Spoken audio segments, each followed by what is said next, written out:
Hello friends. आज हम अपनी यूनिट देखेंगे 3 लिबरल आइडियोलॉजी जो है तो पॉलिटिकल थ्योरी जो है बीपीएससी। ठीक है ना। तो उसमें हमारी थर्ड यूनिट है ये लिबरल आइडियोलॉजी के बारे में आज हम पढ़ेंगे और काफ़ी इंटरेस्टिंग है, काफ़ी इंटरेस्टिंग। तो जो भी चीज़ें मैंने अंडरलाइन की हैं आप उनको अंडरलाइन करेंगे। ठीक है। तो बट आप पहले सुनेंगे इसको पूरे लेक्चर को अच्छे से। ठीक है। तो देखो ये थ्योरी क्या कहती है। सबसे पहले इंट्रोडक्शन। देखो होता क्या है, कोई भी जो मीन्स कोई भी आइडियोलॉजी जो होती है ना उसके दो कॉन्टेक्स्ट होते हैं।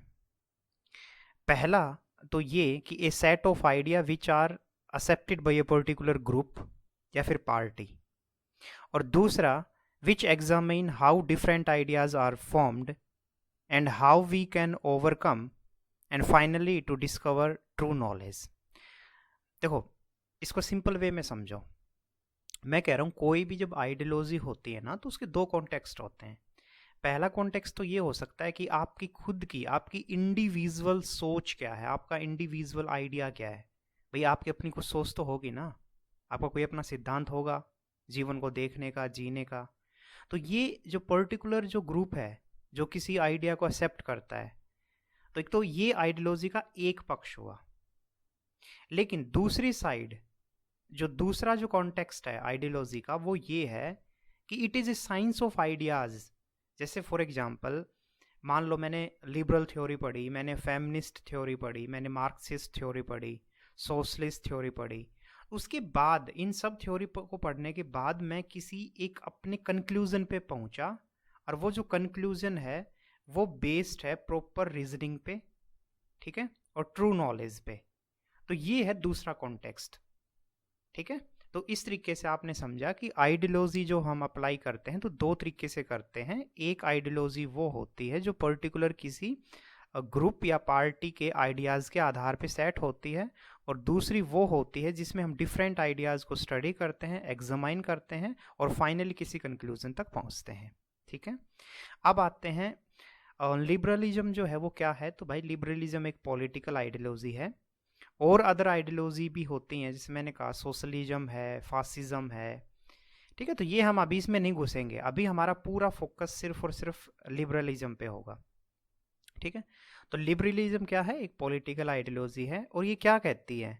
तो लिबरल आइडियोलॉजी का जो मेन कमिटमेंट है ना वो है इंडिविजुअलिज्म, फ्रीडम, टॉलरेशन, कंसेंट। अब देखो आप इसको ध्यान से समझो, आपके आंसर में ये वर्ड्स झलकने चाहिए। कोई भी आप जैसे फॉर एग्जांपल कोई आपकी फैमिली में या आपके आसपास या इवन आप खुद भी ऐसे हो सकते हैं कि आपको इंडिविजुअल आपको पसंद है कि मैं अकेला रहूं, मैं कुछ भी करूं जो मेरी मर्जी, कहीं पे भी मैं घूमने जाऊं।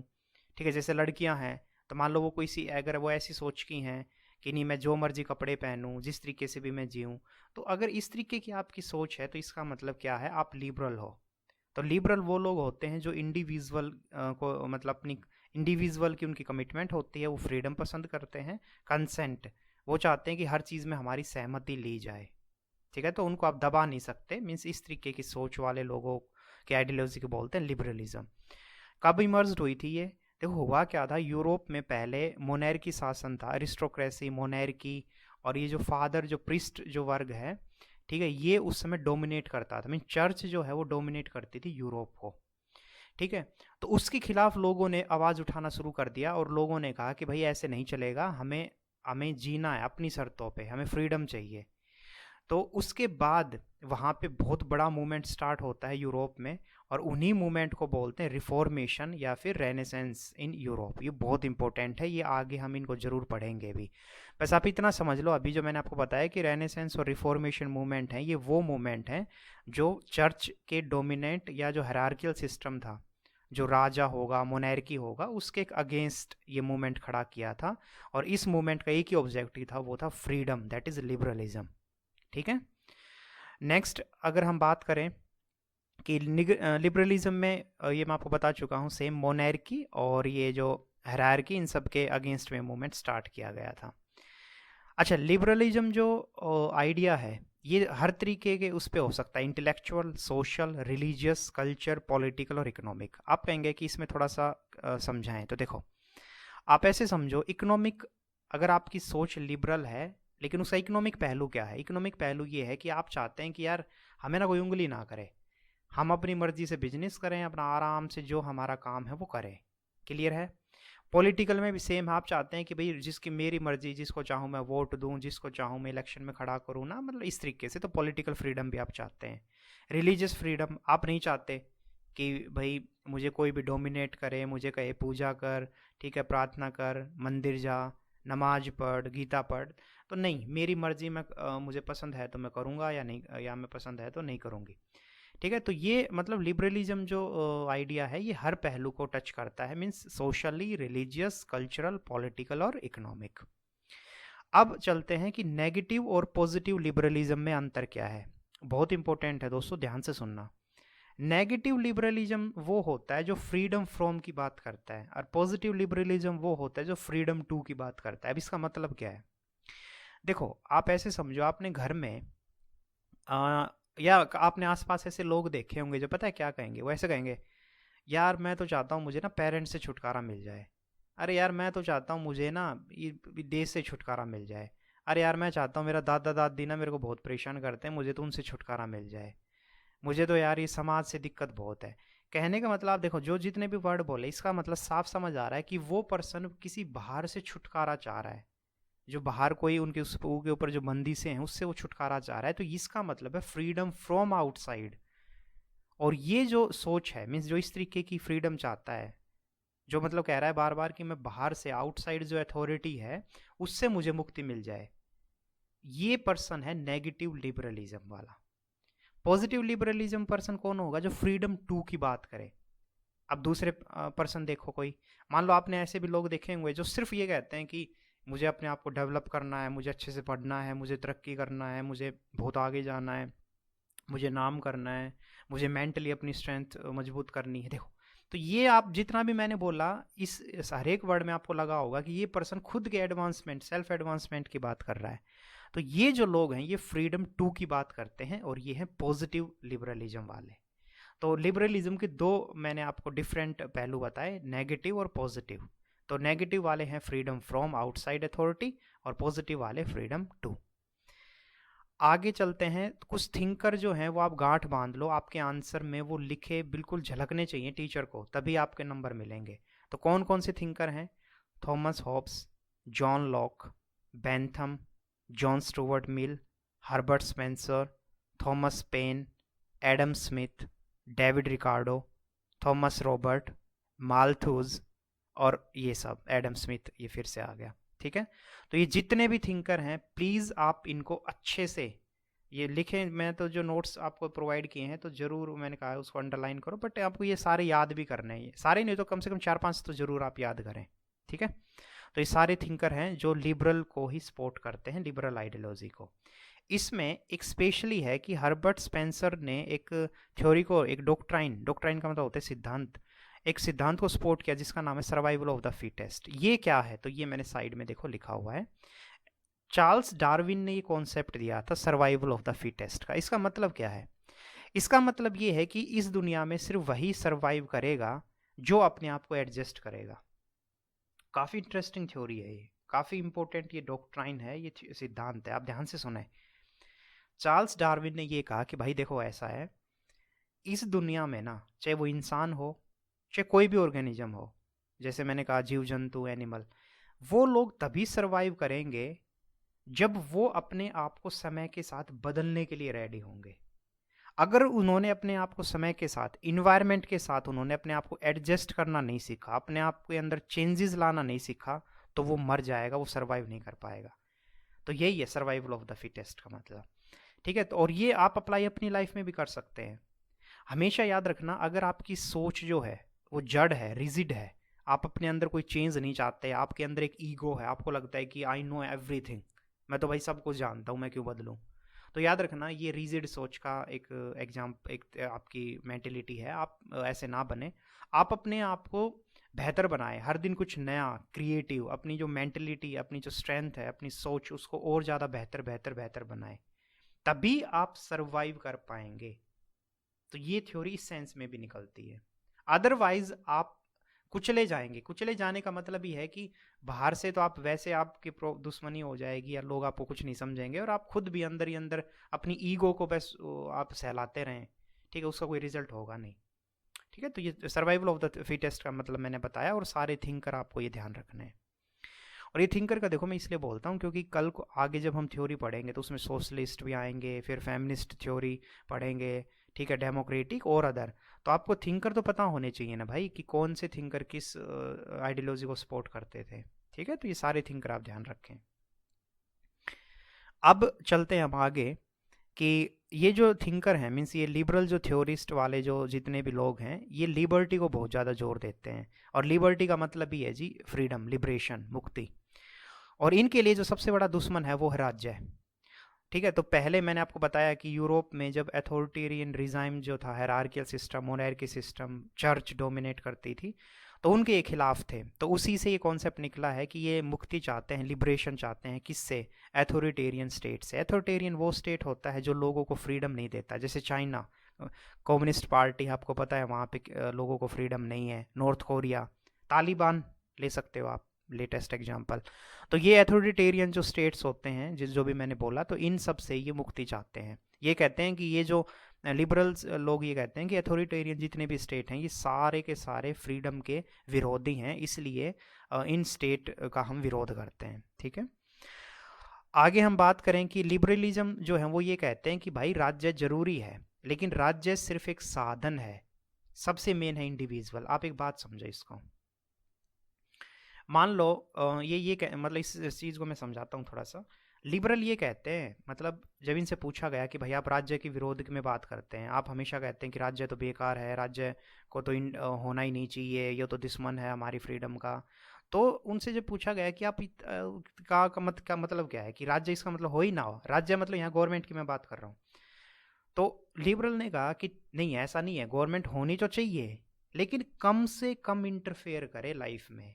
ये वो कहना चाह रहे हैं कि हम चाह रहे हैं कि राज्य हो, मीन्स गवर्नमेंट हो, लेकिन वो इंटरफेयर कम से कम करे लोगों के जीवन में, लोगों को फ्री छोड़ दे ना, जो वो करना चाहे। तो ये वो कहना चाह रहे हैं। ठीक है, तो यहाँ पे जॉन जो लोग थे, जॉन लोग थिंकर हैं लिबरल के ही, उन्होंने कुछ बिलीफ दिए, उन्होंने कुछ सिद्धांत दिए। टीनेट का मतलब ही होता है सिद्धांत। ठीक है, कि लिबरलिज्म में क्या क्या होगा। तो लिबरलिज्म वाले लोग कहते हैं कि मैन और वुमेन जो है वो रैशनल हैं, मीन्स सोच सकते हैं, तो इसीलिए उनको डोमिनेट ना किया जाए, उनको दबाया ना जाए। फिर उन्होंने कहा कि लिबरल का ये भी एक दूसरा पक्ष है, वो कहते हैं कि सेल्फ इंटरेस्ट जो है, जैसे मान लो एक इंडिविजुअल है, एक लड़की है जो फ्रीडम चाहती है, तो लिबरल ये कहेंगे कि लड़की की फ्रीडम और समाज की फ्रीडम दोनों को इक्वल ही देखा जाए। मीन्स हम ऐसे नहीं कह सकते कि समाज जो है वो अलग, उसकी फ्रीडम, उसकी सोच अलग है और ये लड़की की सोच अलग है। नहीं, वो लिबरल ये कह रहे हैं कि सेल्फ इंटरेस्ट, जो इंडिविजुअल का जो सेल्फ इंटरेस्ट है वही कॉमन इंटरेस्ट होना चाहिए।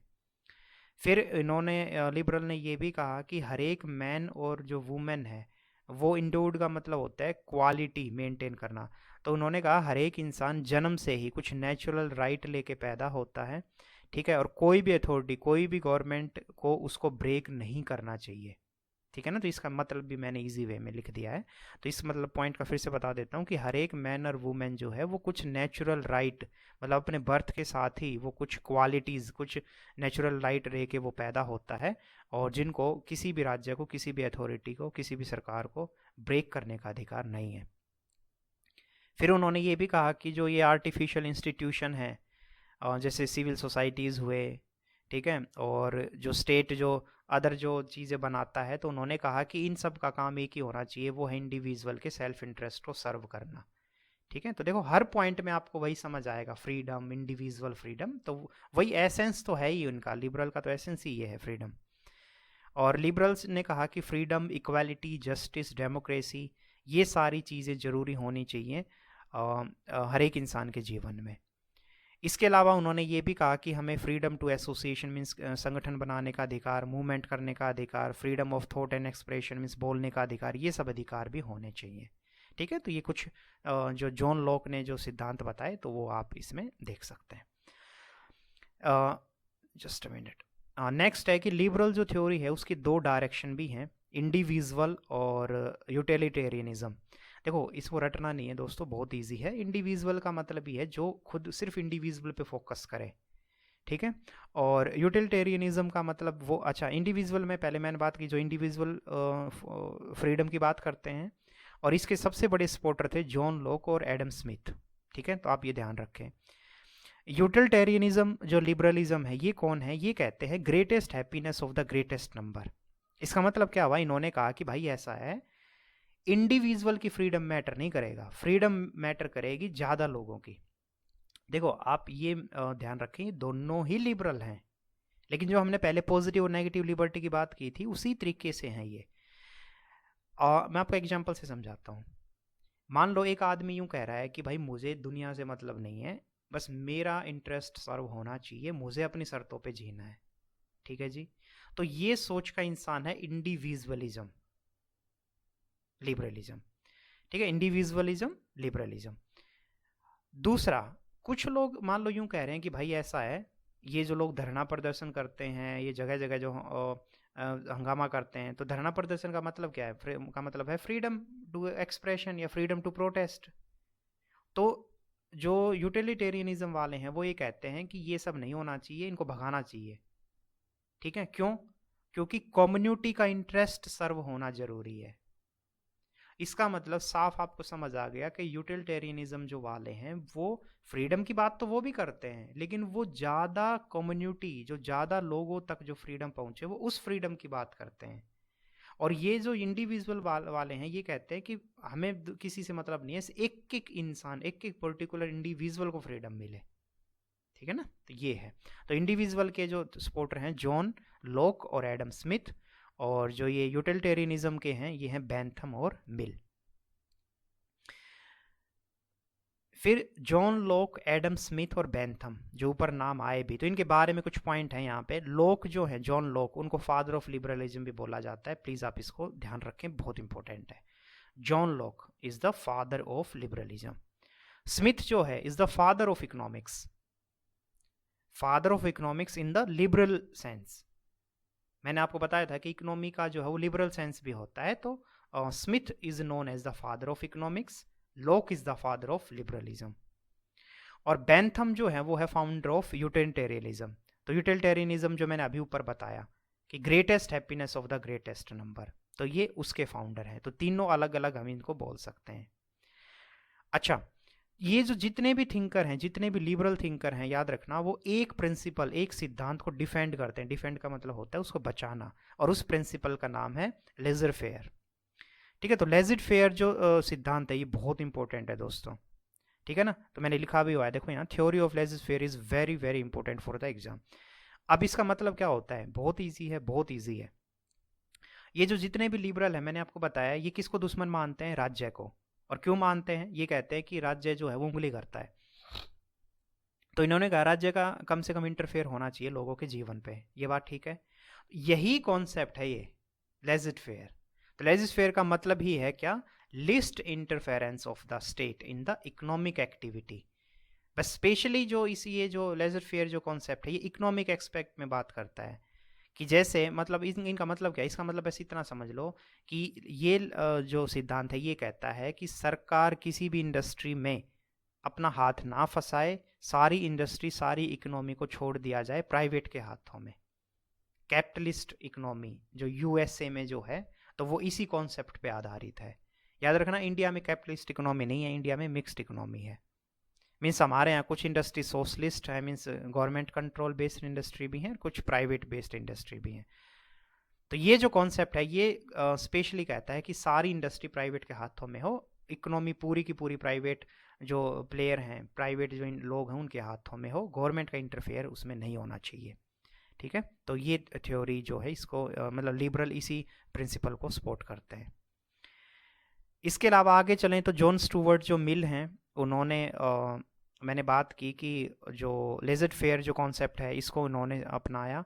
और इसके अलावा विच पेव्ड द वे का मतलब होता है टू मेक द ईजियर। और उन्होंने कहा कि theory of the welfare state. अब इसको मतलब समझो आप। तो जब मिल से पूछा गया कि भाई आप कहते हो कि स्टेट कुछ भी काम ना करे, मीन इंटरफेयर ना करे, और स्टेट इकोनॉमी भी ना देखे, तो भाई राज्य करे क्या? तो इन्होंने बोला कि मैं बताता हूँ राज्य करे क्या। तो मिल ने कहा कि राज्य करे वेलफेयर काम, मतलब समाज में जैसे कहीं पे शिक्षा नहीं है, कहीं पे पानी प्रबंध नहीं है, या कहीं पे लोगों को रोजगार नहीं है, तो इस तरीके से सोसाइटी जो राज्य का काम है वो है वेलफेयर स्टेट, इन्होंने ये बोला। ठीक है ना। तो यहाँ पूरा कॉन्सेप्ट देखो, हम आपको बीच में जो ये पॉइंट गायब करते हैं, जैसे गायब जो आपको लगेगा कि जानबूझ के मतलब छूट गया होगा ये पॉइंट, अंडरलाइन नहीं किया, लेकिन नहीं, आप याद रखें, मुझे अपनी काम की बहुत समझ है और मैं बहुत ऑनेस्टली अपने काम को करता हूँ। तो ये जानबूझ के ही मैंने किया है, मीन्स आपको जो अंडरलाइन जहाँ पे मैं पॉइंट करता हूँ बस आपको उतना ही ध्यान रखना है, और आप फ्लो में जब पढ़ेंगे ना तो आपको समझ भी आएगा कि चीज़ों का लिंक है, ऐसे बीच में नहीं छोड़ा हुआ है। जैसे मैं आपको देखो पढ़ के बताता हूँ यहीं से, John Stuart Mill sought to modify utilitarianism, means utilitarianism के अंदर इन्होंने कुछ चेंज किए जॉन स्टुअर्ट मिल ने, और इसके साथ साथ जो लेजर फेयर का जो कॉन्सेप्ट है उसमें भी कुछ चेंज किए। विच पेव्ड द, तो उसके बाद ये डायरेक्ट आप करेंगे तो ज़्यादा रिलेट कर पाएंगे, है ना। तो विच पेव्ड द वे, इसका मतलब to make the easier for the theory of welfare state. तो उन्होंने यूटिलिटेरियनिज्म और जो जो लेजर फेयर का जो कॉन्सेप्ट है उसमें कुछ बदलाव किए जॉन स्टुअर्ट मिल ने, ताकि जो वेलफेयर स्टेट का जो कॉन्सेप्ट है वो निकल के आ सके। ठीक है। आगे वेलफेयर स्टेट की ही बात T.H. ग्रीन भी कहते हैं। तो सेम इसको भी आप जोड़ेंगे तो देखो आपको बिल्कुल साफ कितना इजीली समझ आएगा। तो आपको ये बीच के पॉइंट नहीं जोड़ने, आप सीधा इसको पढ़ेंगे। T.H. Green advanced a full fledge theory of the welfare state. ठीक है ना। तो वेलफेयर स्टेट के बारे में T.H. ग्रीन भी इसको सपोर्ट करते हैं। और वेलफेयर स्टेट है तो वही है कि उसमें मीन्स मैंने कहा डेमोक्रेसी भी होगी, इकोनॉमिक साइड से कम इंटरफेयर राज्य करेगा। ठीक है, ये सारी चीज़ें हैं। आगे है एक और थिंकर है इमैनुअल कांत, जो रूसो से प्रभावित थे। तो इमैनुअल जो कांत हैं वो इंडिविजुअल ऑटोनॉमी को बनाए रखने की बात करते हैं। तो सेम ये भी लिबरल की मेंटेलिटी या सोच वही हुई ना। तो इंडिविजुअल ऑटोनॉमी का मतलब मैंने लिख भी दिया, इसका मतलब फ्री फ्रॉम एक्सटर्नल फैक्टर, कि बाहरी जो चीज़ है उससे कम इंटरफेयर हो, है ना। तो इंडिविजुअल ऑटोनॉमी का मतलब है कि मेरे जीवन पे अधिकार सिर्फ मेरा हो। तो ये इमैनुअल कांत ने कहा है, तो ये भी आप पॉइंट इसी में लिबरल वालों में ही थिंकरों में इसको ऐड कर सकते हैं। और इमैनुअल कांत ने कहा कि हर एक इंसान की जो चॉइस है वो भी शुड बी फ्री, वो फ्री होनी चाहिए और guided by reason, proper reason आधारित सोच होनी चाहिए।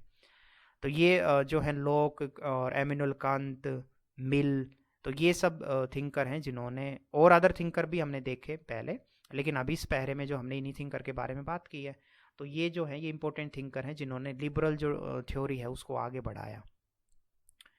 फिर 20वीं सेंचुरी के जो सबसे प्रोमिनेंट जो लिबरल थिंकर है उनका नाम है जॉन रॉल्स।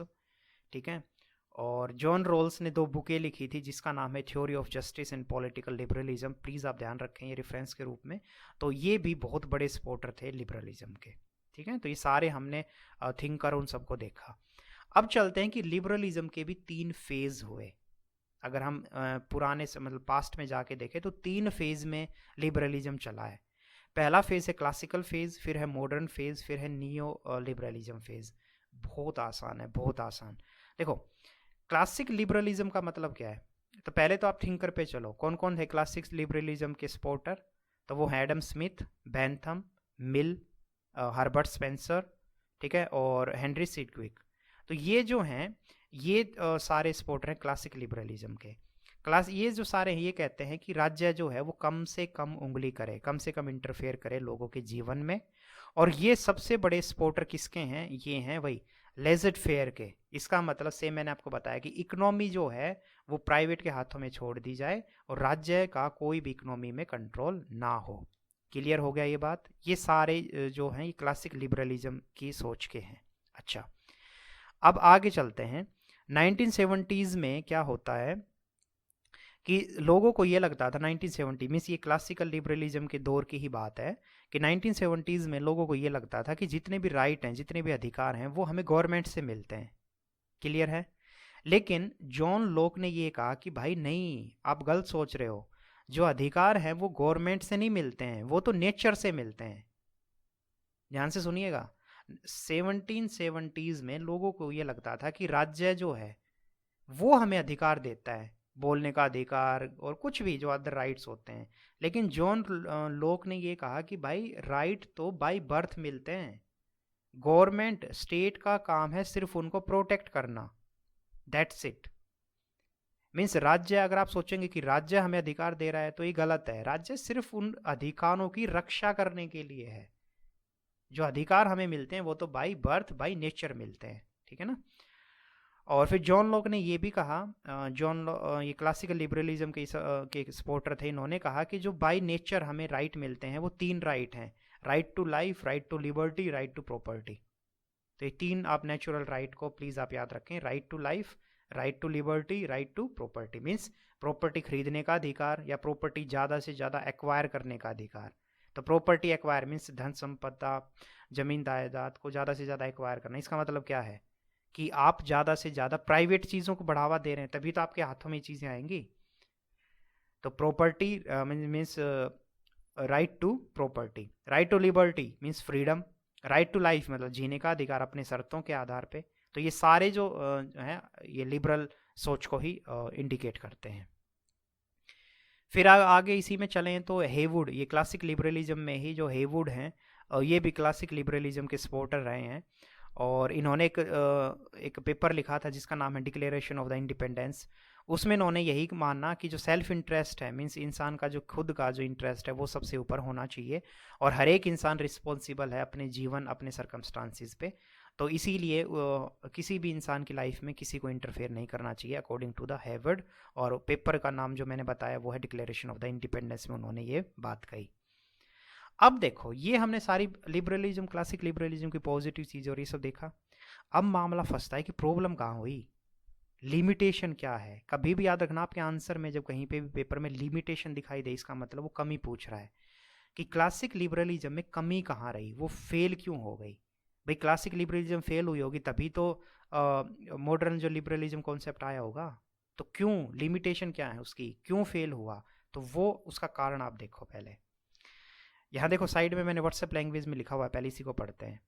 क्या है कि लेजिट फेयर कॉन्सेप्ट के चलते गवर्नमेंट ज़्यादा इंटरफेयर नहीं कर सकी, और उसका रिजल्ट ये हुआ कि इंडस्ट्रीज लोगों के हैंड्स में ही सारी पावर आ गई, और यही था drawback of the classic liberalism. आप भी देखो सहमत कर रहे होंगे कि हमने पूरा अभी देखा कि ये चाहते थे कि गवर्नमेंट कम से कम इंटरफेयर करे और प्राइवेट हाथों में ही सारी पावर आ जाए। लेकिन आप सोच के देखो, जो प्राइवेट प्लेयर होंगे, जो प्राइवेट इंडस्ट्रीज लोग होंगे, वो तो सिर्फ अपना फ़ायदा देखेंगे। तो जब इंडस्ट्री और इन्हीं के हाथ में सारी पावर आ गई तो इनइक्वालिटी समाज में आई, अमीर गरीब के बीच गैप बहुत ज़्यादा बढ़ गया। और इसके अलावा अगर हम बात करें तो क्योंकि अब सारे जो भाई प्राइस है, मान लो कोई असेंशियल जो कमोडिटी है उनका प्राइस भी अब कौन सेट कर रहा है, यही लोग कर रहे हैं। ठीक है, ये जो मैंने बात की जो प्राइवेट प्लेयर वाले तो मनमान्य प्राइस ले रहे हैं, तो इससे महंगाई हो रही है, उससे पॉवर्टी भी आएगी, फिर समाज में इनइक्वालिटीज़ आएंगी। ये ड्रॉबैक था। तो यही सब आप इसमें जब पढ़ेंगे, और फिर बोल रहा हूँ आप ये बीच में इनको खाली को बिल्कुल ना जोड़ें, आप सीधा इसको इस तरीके से पढ़ें कि end of the 19th century some serious consequence जो है इंडस्ट्री रिवॉल्यूशन के चलते या फिर ये कैपिटलिज्म के चलते हमें काफ़ी सीरियस कॉन्सिक्वेंस देखने को मिलते हैं। और उस कॉन्सिक्वेंस में सबसे बड़ी प्रॉब्लम यही थी कि कुछ स्मॉल नंबर ऑफ इंडस्ट्रियलिस्ट के हाथों में सारी पावर आ जाती है, विच रिजल्टेड इन द पॉवर्टी। उससे समाज में गरीबी बढ़ जाती है, क्योंकि कुछ लोगों के हाथ में पावर है, बाकी ज़्यादातर लोग तो लेबर क्लास है ना, तो उससे पॉवर्टी आ जाती है। मार्केट्स बिकेम ग्लटेड, ग्लटेड का मतलब होता है कि पूरी कोलैप्स हो जाना, तबाह हो जाना, और उन सब के चलते finally result in the great depression, तो इकोनॉमिक डिप्रेशन आ जाता है। और यही है ड्रॉबैक, यही है limitation of the classic liberalism. फिर इसके बाद आता है मॉडर्न लिबरलिज्म, क्योंकि जब एक थ्योरी कोई डिक्लाइन होती है, खराब होती है, तभी उसके अल्टरनेटिव में दूसरी थ्योरी आती है। दूसरी थ्योरी मॉडर्न लिबरलिज्म, जिसको वेलफेयरिज्म भी बोलते हैं। आप ध्यान रखें, दोनों का मतलब एक ही है। अब ठीक है, ये देखो जिस थ्योरी जो पहले हमने देखी, तो ठीक उसकी उल्टी ही बात करेंगे ना भाई। अगर वही बात करेंगे तो वो थ्योरी, फिर नई थ्योरी का मतलब ही क्या है। तो ये मॉडर्न लिबरलिज्म या वेलफेयरिज्म है, ये कहते हैं कि नहीं, गवर्नमेंट का इंटरफेयर होना बहुत ज़रूरी है, और गवर्नमेंट का जो मेन काम है वो है क्या, नो डाउट ही फ्रीडम की तो ये भी बात करेंगे, आपको भूलना नहीं है। कोई भी लिबरल है वो फ्रीडम तो बोलेगा ही, लेकिन वो ये कह रहा है कि गवर्नमेंट का काम है वेलफेयर स्टेट। मीन्स अमीर गरीब जो हैं, अगर गरीब हैं तो उनको वेलफेयर कराना, उनको शिक्षा, पानी, अच्छी चीज़ें प्रोवाइड कराना, ठीक है, और समाज में जो कमियां हैं उनको दूर करना, ये सब चीज़ें, तो ये मॉडर्न लिबरलिज्म जो है ये मानते हैं, और इन्हीं को वेलफेयरिज्म भी बोलते हैं। टी.एच. ग्रीन इसमें एक फेमस थिंकर आप ले सकते हो, और इन्होंने यही कहा कि जो गवर्नमेंट है भाई वो ऑब्स्टिकल नहीं है, वो बाधा नहीं है, बल्कि जो गवर्नमेंट का काम है वो तो है गरीबी को रिमूव करना, डिजीजेस, डिस्क्रिमिनेशन जो समाज में है उन सब को ख़त्म करेगी गवर्नमेंट। तो गवर्नमेंट दुश्मन नहीं है, गवर्नमेंट सही है, हमारे मीन्स हमारी फ्रीडम के ही लिए गवर्नमेंट है। हाँ, नो डाउट ये ज़रूर ये बोल लेंगे कि गवर्नमेंट अपनी मनमर्जी ना चलाए, क्योंकि ये जो लिबरल हैं, जो ये मॉडर्न लिबरलिज्म सोच वाले, ये कहते हैं कि गवर्नमेंट बस अपना काम करे वेलफेयर का, और बाकी फ्रीडम में कोई छेड़छाड़ ना करे। फिर स्टूवर्ट जो मिल हैं ये भी सेम वही वेलफेयर स्टेट की बात करते हैं, और वो कहते हैं कि जो राज्य है वो इकोनॉमिक में, जो इकोनॉमिक अफेयर्स है, इकोनॉमिक रिलेटेड जो इशू है उसमें इंटरफेयर कर सकता है, लेकिन वो भी लोगों के फ़ायदे के लिए, सिर्फ और सिर्फ लोगों के फ़ायदे के लिए, लोगों के वेलफेयर के लिए। ठीक है। और इसके अलावा कुछ हम बात करें तो जे.एस. मिल, टी.एच. ग्रीन, ठीक है, और एल.टी. होम्बोस और लासी, तो ये कुछ जो हैं ये इंपॉर्टेंट थिंकर हैं मॉडर्न लिबरलिज्म या वेलफेयर लिबरलिज्म के। ठीक है जी, तो ये आपको यहाँ तक समझ आ गया। अब देखो इसकी भी लिमिटेशन है भाई। अब लिमिटेशन क्या है? देखो होता क्या है, वर्ल्ड वॉर स्टार्ट जब होता है, पहला हुआ फिर सेकंड हुआ, तो हम पहले पे चलते हैं कि वर्ल्ड वॉर जब पहला हुआ ना, तो उससे जो ये वेलफेयर जो कॉन्सेप्ट है, मॉडर्न लिबरलिज्म का जो कॉन्सेप्ट है, ये पूरा तबाह हो गया, इंटरप्रेट हो गया। इसका मतलब क्या हुआ?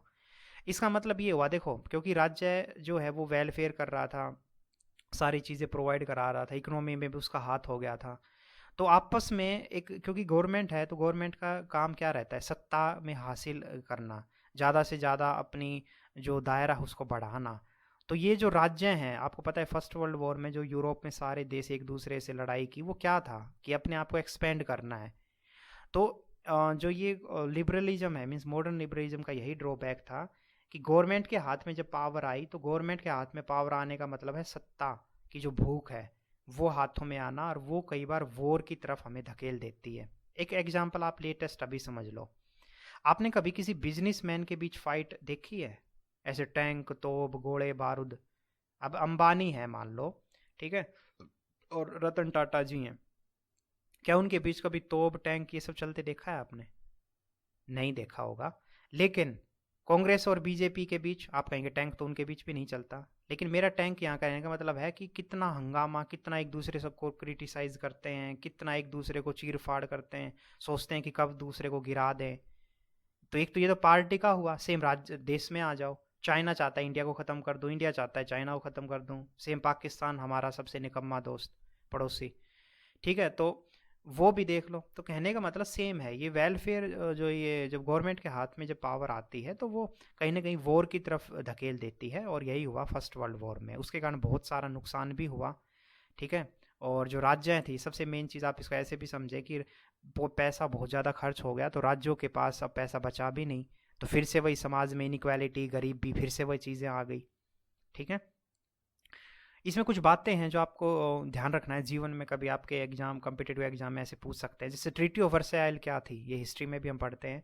ट्रीटी ऑफ वर्साइल का मतलब ये है, यूरोपीय जो देश जो थे, जो फर्स्ट वर्ल्ड वॉर जो लड़े थे, तो उन्हीं के बीच एक संधि हुई थी जिसको नाम है ट्रीटी ऑफ वर्साइल।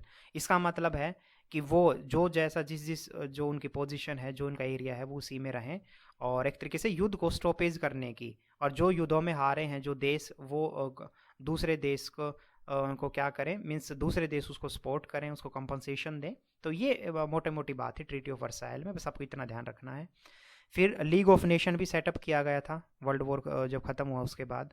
और लीग ऑफ नेशन जो है, ये भी आपको क्वेश्चन पूछ सकते हैं कभी कॉम्पिटिटिव एग्जाम में। तो लीग ऑफ नेशन का मतलब ही है कि इस नेशन, लीग ऑफ नेशन का मतलब था कि आगे वॉर अब ना हो, तो पीसफुली चीज़ों को सुलझाया जाए, ये इसका उद्देश्य था, ठीक है। तो ट्रीटी ऑफ वर्साइल और लीग ऑफ नेशन आप ध्यान रखें, ये फर्स्ट वर्ल्ड वॉर से रिलेटेड ही ये संधियाँ हैं, ठीक है। हाँ, तो मैंने आपको जो बात की, वापस चलते हैं कि फर्स्ट वर्ल्ड वॉर जब हुआ तो एक तो पैसा सरकारों का बहुत ज़्यादा खर्च हो जाता है, आपस में युद्धों में बहुत ज़्यादा पैसा लग जाता है।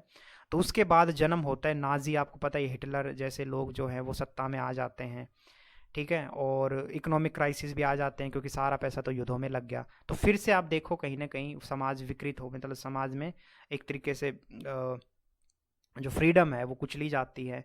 ठीक है, तो इस तरीके से ये भी लिमिटेशन हुई मॉडर्न लिबरलिज्म की। इसमें एक आप ध्यान रखें, शेयरिंग द वेल्थ ये बुक का नाम है, और केन्स ने ये बुक लिखी थी। ठीक है, तो आप प्लीज़ ध्यान रखें, बहुत इंपॉर्टेंट है ये थिंकर। तो यहाँ देखो साइड में मैंने लिखा भी है, Keynes book sharing the wealth. तो इसमें इन्होंने क्या किया, he supported encourage the expansion of economy. तो ये जो हैं ये कहते हैं कि भाई ये जो गवर्नमेंट का जो इंटरफेयर है ये सही चीज़ नहीं है, हमें वापस से पुराने क्लासिकल लिबरलिज्म में ही चलना पड़ेगा। तो ये अपनी बुक शेयरिंग द वेल्थ में स्पेशली ये इस पॉइंट पे कहते हैं कि हमें फिर से इकोनॉमी को एक्सपेंड करने की ज़रूरत है। ठीक है। अच्छा, बस एक और छोटी सी चीज़, ये अभी पॉइंट अभी 1 मिनट के लिए आप इसको भूल जाओ। तो अभी मैं वापस चलता हूँ कि ये जो वेलफेयरिज्म का जो मैंने आपको लिमिटेशन बताई है वो एक हो गया, लेकिन उससे कुछ पॉइंट आपको और भी ध्यान रखने हैं कि मॉडर्न वेलफेयर जो स्टेट जो कॉन्सेप्ट है ये अमेरिका और ब्रिटेन ने शुरुआत में अपनाया था। बाद में जो भी देश एशिया और अफ्रीका में जो आज़ाद हुए, जैसे इंडिया भी ले लो और अदर कंट्रियाँ, तो उन्होंने भी ये वेलफेयर जो मॉडर्न वेलफेयर जो स्टेट है उसको अपनाया। और इंडिया ने तो मिक्स्ड जो इकोनॉमी उसको कॉन्सेप्ट को अपनाया था। ठीक है, तो वेलफेयर स्टेट आज भी नो डाउट काफ़ी डेवलप कंट्रियों में है और सही से वो काम भी कर रहा है। अच्छा, तो आप कहेंगे कि जो ये लिमिटेशन है ये कहाँ लिखे हैं, तो याद रखना लिमिटेशन आप जो लिखेंगे ये स्पेशली यूरोप ओरिएंटेड है। जो यहाँ मैंने जितनी भी बात बताई, आप इस पूरे पहरे को आपने सुना है अभी, तो ये यूरोप से रिलेटेड है। और इसीलिए फिर बाद में अभी हम देखेंगे कि वहाँ वेलफेयर स्टेट नहीं है। ये जो नीचे मैंने पहरा बताया है कि एशिया अफ्रीका के जो देश हैं वो वेलफेयर स्टेट, ये है बिल्कुल। आज भी जो सरकारें हैं वो बेसिक मूलभूत सुविधाएं प्रोवाइड करती हैं, लेकिन वहाँ ऐसा कम ही है। वहाँ ज़्यादातर कैपिटलिस्ट इकोनॉमी ही वर्क करती है यूरोप में। ठीक है, तो वो मैंने इस पॉइंट ऑफ व्यू से आप समझ सकते हैं। ठीक है, और अगर आपको यूँ लगे कि नहीं मुझे हमें अच्छे सीक्वेंस में ही लिखना हो, तो जो मैंने ऊपर आपको यहाँ तक पॉइंट बताए, ये थिंकर के नाम बताए और ये सारी चीज़ें मैंने बताई, उसके बाद आप कह सकते हैं कि इस पॉइंट पे आ जाएं आप कि वेलफेयर जो है वो अदर कंट्रियों एशिया अफ्रीका के देशों ने भी अपनाई, ये सारी बातें लिखें। फिर आप लिमिटेशन लास्ट में जी लिख दें, जो मैंने यहाँ पे आपको समझाया कि कैसे फर्स्ट वर्ल्ड वॉर होता है, तो क्या क्या प्रॉब्लम आती हैं, कैसे फिर उससे जो क्राइसिस हैं फिर से स्टार्ट हो जाते हैं। और उसके बाद जो केन्स का मैंने बोला कि जो केन्स हैं वो शेयरिंग द वेल्थ में लिखते हैं कि हमें इकोनॉमिक एक्सपेंशन करने की ज़रूरत है। और इसी आइडिया को फिर पकड़ लेते हैं नियो लिबरलिज्म। तो मैंने आपको बताया कि यूरोप में वेलफेयरिज्म कॉन्सेप्ट तो फेल हो जाता है फर्स्ट वर्ल्ड वॉर के बाद, तो फिर आता है नियो लिबरलिज्म। अब ये क्या है जी, देखो ये साइड में मैंने लिखा हुआ है, पहले इसको पढ़ते हैं। ये थ्योरी कहीं ना कहीं क्लासिक लिबरलिज्म जैसी ही है, और we can say just new version of the old. और this theory is also known as libertarianism और नियो लिबरलिज्म।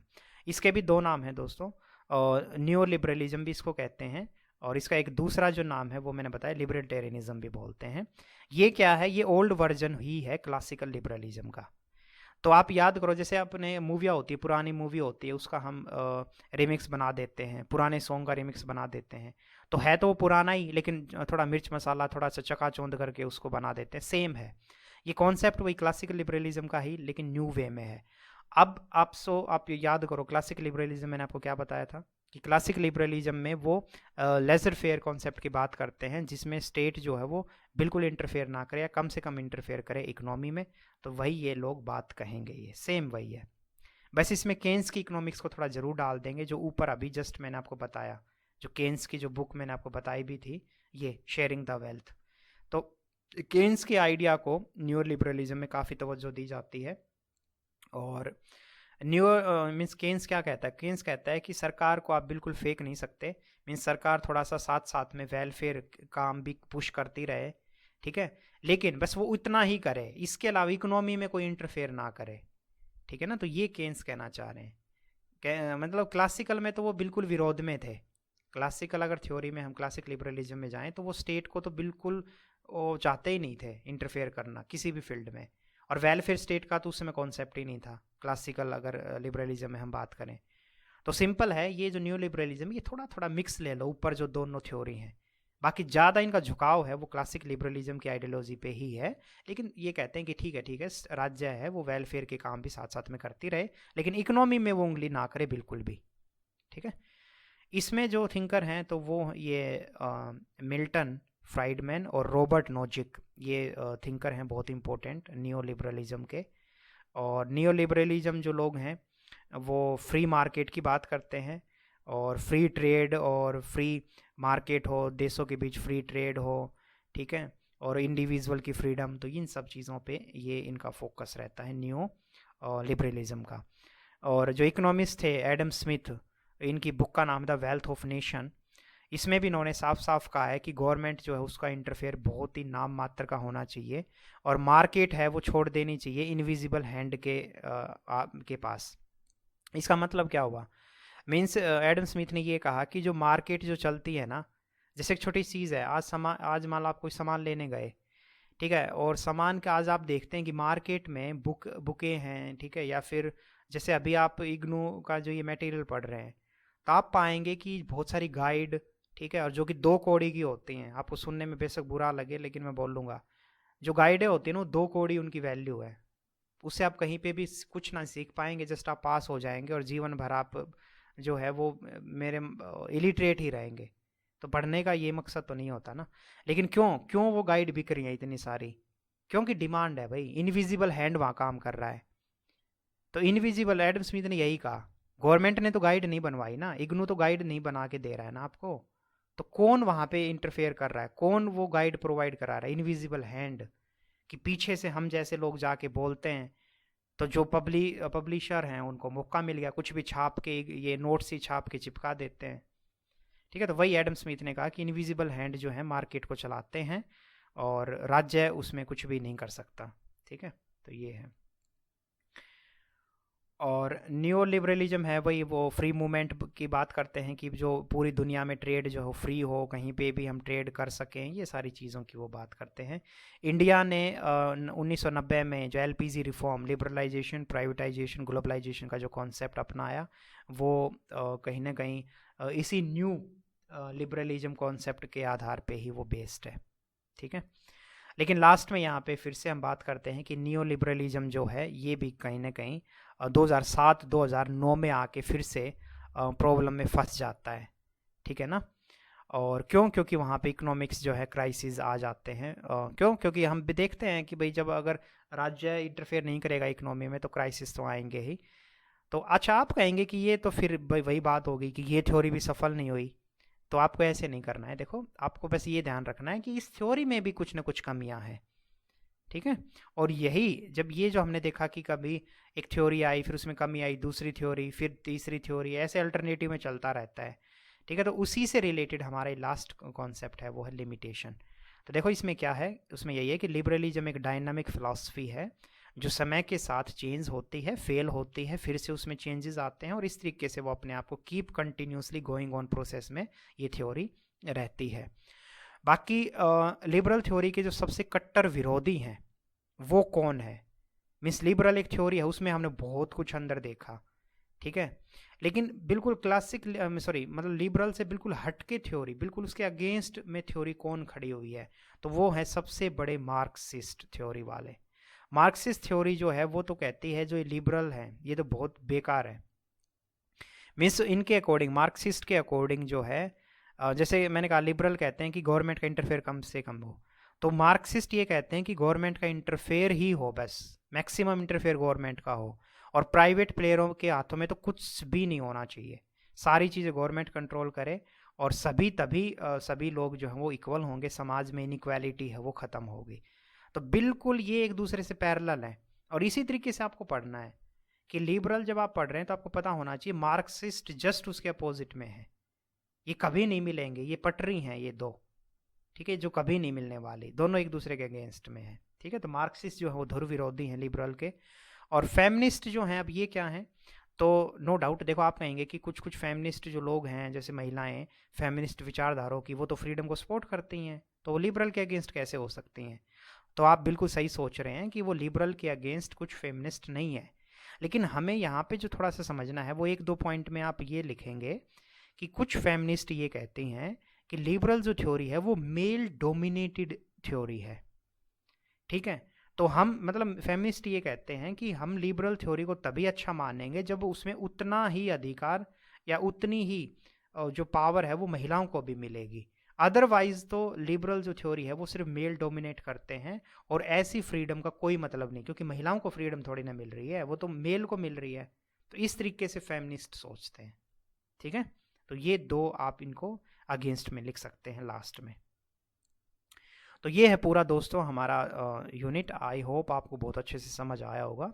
ठीक है, खूब सारी मेहनत करें। ठीक है, थैंक यू सो मच।